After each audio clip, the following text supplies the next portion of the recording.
Hey folks, welcome back to our new user training for new Edge users. Today is the 5th video in our series. Today we're going to be talking about the complete 3D printing workflow from start to finish. So in this video we're going to walk you through the entire 3D printing process from exporting your model from your CAD program all the way through to removing your part from the bed and cycling the printer, getting it ready to print again. So let's dive in and get started. There are 11 key steps in this process. We're going to talk about each of these individually, so I'm not going to read through them right now. The first step is preparing and slicing your part. So slicing, when we say slicing, we're talking about the act of converting a 3D CAD file into instructions for the 3D printer. This is done with a piece of software called a slicer. So you're not doing this manually. The sub-steps to this step are you're going to export your CAD from your software, and these are the file formats you can use.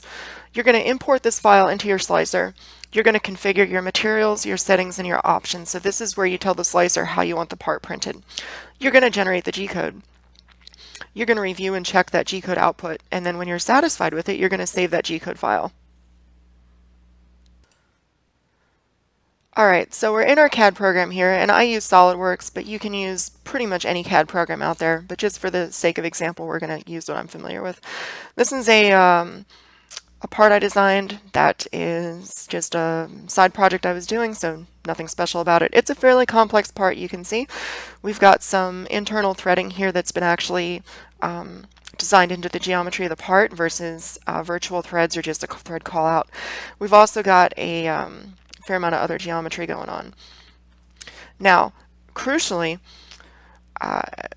this gets into kind of a complex topic, but I'll go ahead and address it. So if you'll notice, one side of my part is nice and flat, and this is crucial because you'll get the best results from your 3D printer if you design with that process in mind. And generally that means keeping in mind you want a good printable orientation. What defines a good printable orientation is a topic that'll cover a book. So I won't go into that here, but basic rule of thumb, you want a flat surface you can stick on the bed and you're going to get good adhesion there. So to export this file from CAD, I'm going to go to File, Save As, and I want to select one of those file formats I'm allowed to use. So that would be a step file or an STL file. We're going to select a step file. I'm just going to call this example part.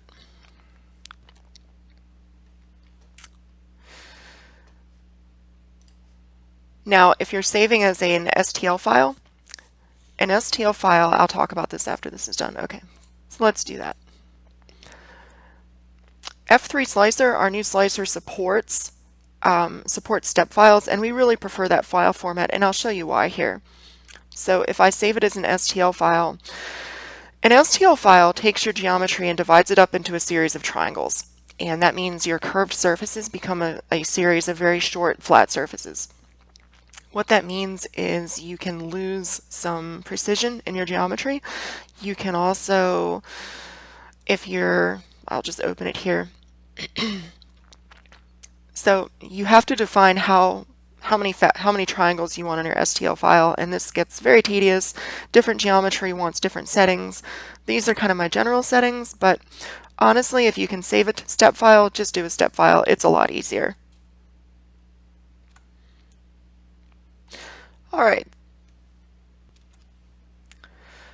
Alright, so we've got our slicer open. We're going to import our part.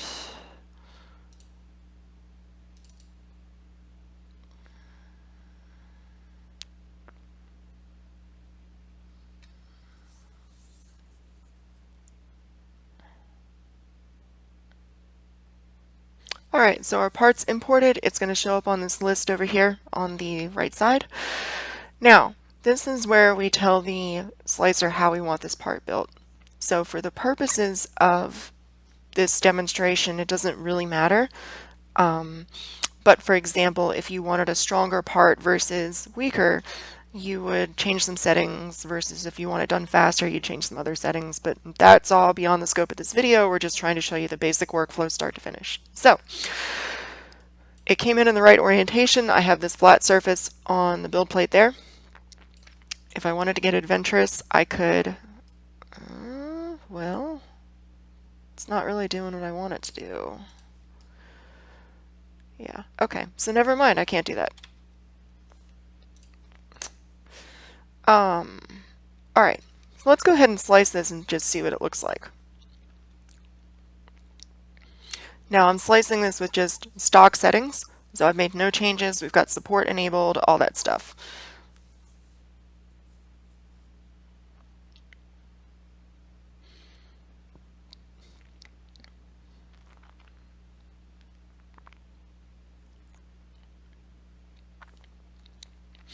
Alright, so here's our toolpath preview.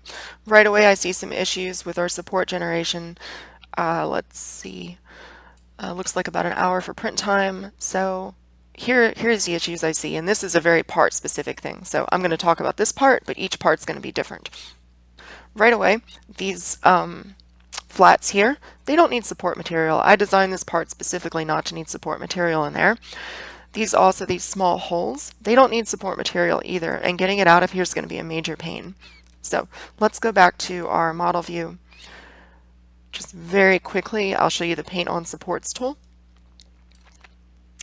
So your instructions are crucial here. You can force supports, you can block supports, and then if you screw up, you can remove your selection. So I always like circle mode versus sphere. Sphere gets kind of weird if it can penetrate through a thin area of the model, and then you get supports on both sides, and maybe you don't want that. So, okay, let's, I'm going to use right click here to block supports, and I'm only going to do it on a couple of these flats here just as a demonstration.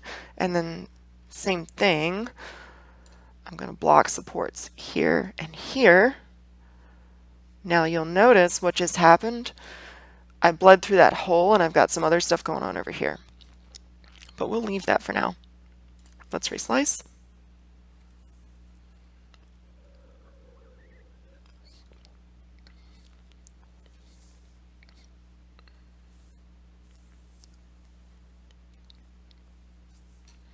Alright, and you can see my support enforces worked because I don't have any support on these two faces or on these two holes. So that's a preview of how that tool works. For this part, I'm actually going to disable supports entirely because I know it doesn't need it, and I've designed the part specifically not to need it. So we'll regenerate.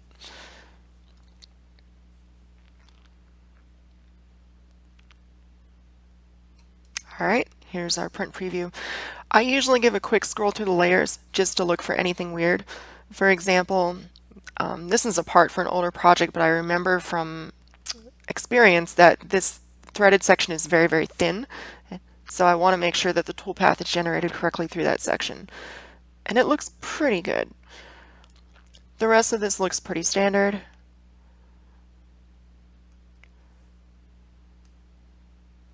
Alright, so I'm pretty happy with that. Final step here, I will click Export G-code, and we'll just call it example part G-code and click Save. And that's it. The next step in the process is transferring your G-code file to your Edge 3D printer. There are two ways to do this. The first is transferring it via the network, so uploading it over your local network. We prefer this method because we prefer that everyone use Edge over their local network. The other option is to transfer it via a USB stick. So in this method, you would copy the file from your computer to a USB stick and then remove the USB stick, put it in the printer, and run the file from there.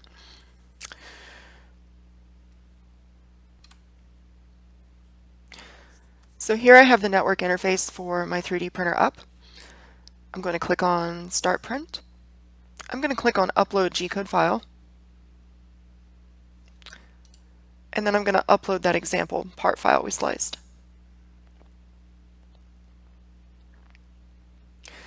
And that's all there is to it.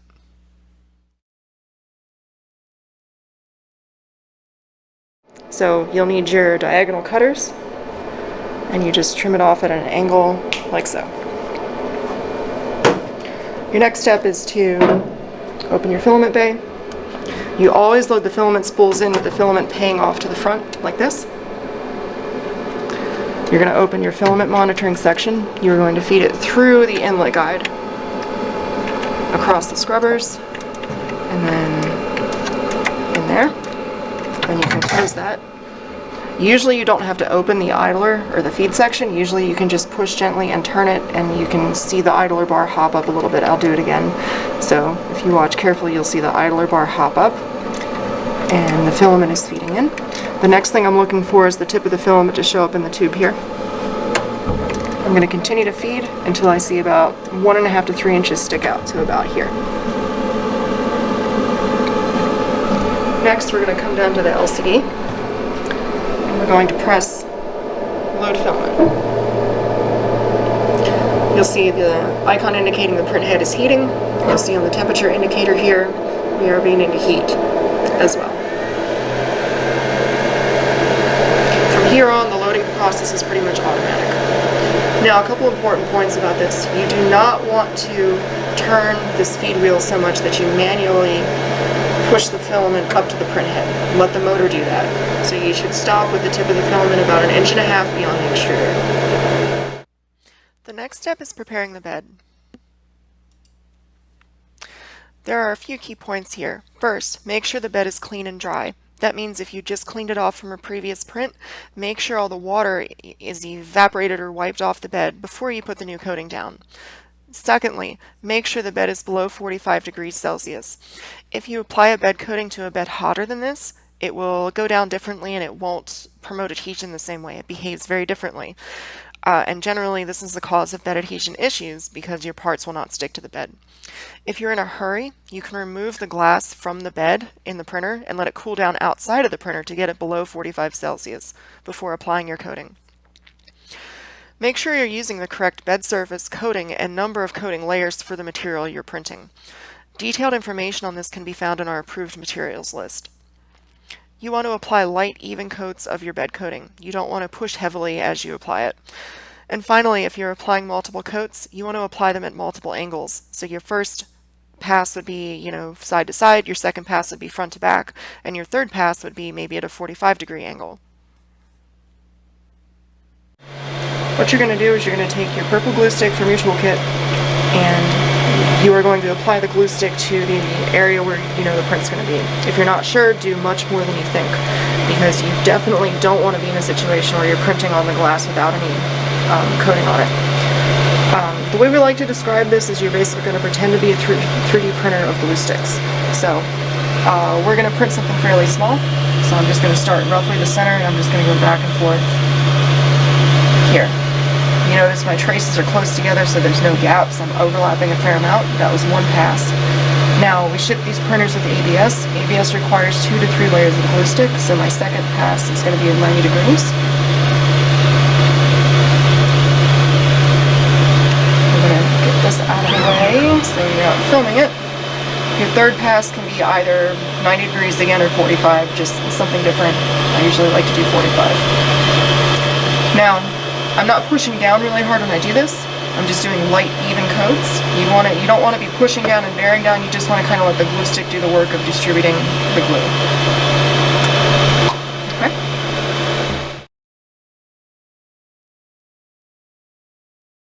To start your print, press on Start Print, and then select your file from the list. The thumbnails are very helpful in making sure you get the right file. And then click or press yes to confirm that you want to start the print. The rest of the start a print process is automatic. We preheated the bed because we're filming, but if you haven't heated the bed, it'll start to heat. You can see the printer is homing now. Once you select the file to print, Edge will run through its start of print sequence. This is an automatic process. You don't need to do anything for this, but we're just going to cover it for your awareness. The first thing Edge is going to do is heat the bed up. So there's going to be a set point based on the material you're running. For PLA it's going to be around 45 Celsius. For ABS it'll be 115, and for other materials it'll be somewhere in there. Once the bed is up to temperature, Edge is going to home all its axes. So this is where it will drive to the end stop to determine where the axis is. The next thing that'll happen is a nozzle offset calibration and bed leveling process. So this is a self-check that Edge does to make sure that the nozzle offset is calibrated and that your first layer height will be correct. And then the bed leveling ensures that your bed is level and that an accurate and up-to-date height map is in the printer. Next, it'll heat the print head up and extrude some filament to prime the head. And then finally, it'll begin the print. During the first layer of a print, there are a number of things you need to do. First, always monitor the first layer of a print in person. First layer is, this goes without saying, but the first layer is the foundation of the rest of your print. If there's a problem here, if your first layer height is not correct, if there's an adhesion issue on all or part of the print, the rest of the print is not going to go well. And so it's really important to monitor that first layer in person to ensure that everything goes down correctly, that ensures the prime and wipe works correctly, the first layer height is correct, and you get bed adhesion everywhere you need it. So here are some examples of a first layer height that's too high on the left and then too low on the right. So this is just an example to show you what it's going to look like if your first layer height is not right. Too high means you're not going to get bed adhesion and your part runs the risk of coming off. Too low means that you may have a filament feed issue if it's very low, or you just may have a dirtier print if it's just slightly too low. It's also possible for a first layer height that's too low to cause adhesion issues, although that's a little bit more rare. If your first layer height is not correct, you either need to stop your print and correct it and start over, or you can use baby stepping during the first layer to correct it. Here are some other pictures of layer heights that are not quite correct. So the first one here is this is way too close. I would not try to fix this with baby stepping. I would stop the print, figure out the root cause of the issue, and try again. So, and this is annotated so you can see what this is look like. So there's a few things you're going to look for here. On your outer perimeter traces, when those are printing, this is going to be your first clue if your layer height is correct or not. You can see in this case the traces are much wider than normal and you can't see the seam in between them. You also see in the lower right hand corner a section of the print where the first layer is so tight that it's becoming translucent. This is a good sign that you're way too close. And then finally in the infill, you've got a bunch of excess material building up, particularly towards the end of your infill passes. So this is a first layer that's also slightly too close, but we can let this one ride or correct it with baby stepping. So again, you see a little bit of excess buildup on the infill, and our traces are bonded together real strongly and you don't see a seam. Again, if this were my print, I would let this one ride. I would baby step it a little bit and just let it continue. This is a Goldilocks first layer, just right. You can see that your perimeter traces are touching each other side to side, but they're not smushed together too much. Similarly with your infill, we have just a little bit of excess built up at the endpoints of the lines, but we're not seeing excess built up in the middle of the part. This is an example of too far away, and you can see that none of your traces are bonded together, both on the perimeters or the infill. The rest of the print process is fairly automatic. Edge is going to execute your G-code file and run the print. We do recommend that you never leave your 3D printer unattended while it's running. Always have someone on hand to supervise it or check on it at least occasionally. If you need to pause the print during the print, press the pause print button on the LCD or open the main door if you've left the door safety enabled.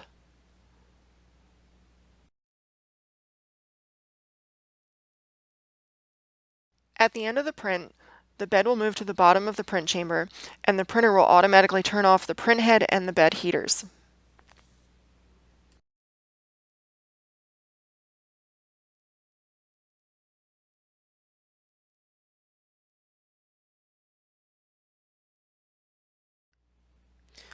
When the print's finished, it's time to remove your finished part from the bed. We've got a few tips for that. First, if you're printing a higher temperature material, let the bed cool to less than 45 Celsius. These higher temperature materials such as ABS, ASA, etc. will self-release as the bed cools, or at the very least, the adhesion will become weaker so it's easier to remove them. PLA is an exception. Remove that one as soon as you can. Over time, the longer that PLA parts sit on the bed, the stronger its bond to the glue becomes. Use this part scraper with light force to dislodge the part. You're not really trying to wedge the part scraper under the part, you're just trying to use it as almost like a really narrow battering ram to pop the part off the bed.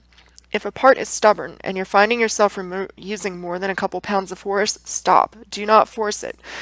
You'll either damage your part, you'll damage the printer, or you'll injure yourself. For these stubborn parts, we use a technique called thermal shock. So basically, you're going to remove the print surface from the bed, you're going to put it in a freezer, and you're going to use differential thermal expansion to pop the part off the glass. The last step is to clean up the printer and prepare it for use again. First, you'll need to remove the priming line, the perimeter skirt, and any other parts of the print that remain stuck to the bed. This might include support material. For glass surfaces, clean the coating off the bed with water. You can use the spray bottle we include in the toolkit for this. We strongly recommend you do not reuse bed coatings for more than one print for any material. After they've been used once, the adhesion decreases dramatically and your risk of print failure goes up dramatically. If you're using one of our other surfaces, wipe it down with IPA. Don't reapply a bed coating until you're ready to print again, because over time the adhesion of the glue stick will decrease. So for instance, don't clean a bed off, apply glue stick, and then let it sit for a week before you print. Just leave it in the clean state.